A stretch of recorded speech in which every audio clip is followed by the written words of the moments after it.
এটা 2075 সন।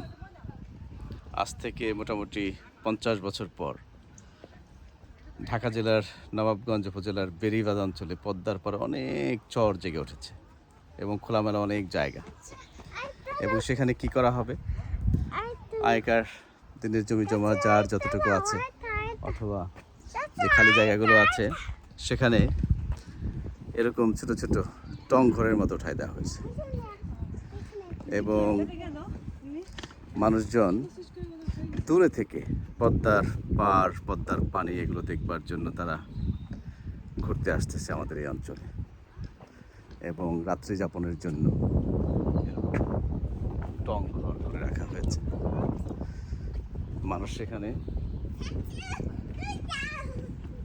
প্রতি রাতের একটা নির্দিষ্ট ভাড়া দিয়ে তারা সেখানে থাকতেছে। আশেপাশে অনেক অনেক রেস্টুরেন্ট, 5 স্টার হোটেলের মতো হোটেল হয়েছে। পাশাপাশি সাধারণ মানুষের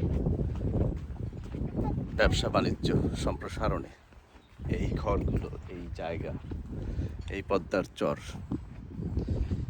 ইকোনমিক একটা ডেভেলপমেন্টের জন্য সুন্দর সুযোগ করে দিয়েছে। ঘরগুলো অত্যন্ত সাদামাটাভাবে তৈরি। চোর আসলেই দরজা ভেঙে ঘরে ঢুকতে পারে, ভিতরে রাখা জিনিস নিয়ে যেতে পারে, কিন্তু কেউ নিচ্ছে না।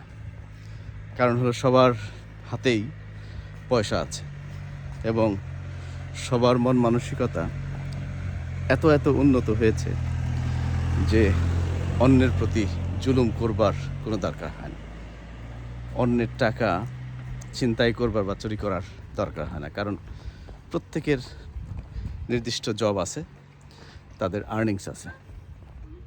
এই ঘরে ছেলে মেয়েকে নিয়ে সবাই এনজয় করছে, পরিবারের সবাইকে নিয়ে, কিন্তু কোনো একজন মেয়ের সঙ্গে জুলুম করবে, অত্যাচার করবে, ডিস্টার্ব করবে, ধর্ষণ, রেপ এরকম কিছু করবার চিন্তাভাবনা কেউ করবে না। কারণ তখন দেশে আইনশৃঙ্খলা এত শক্ত যে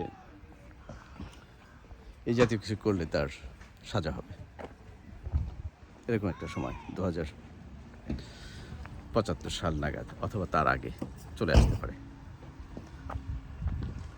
সবাইকে ধন্যবাদ।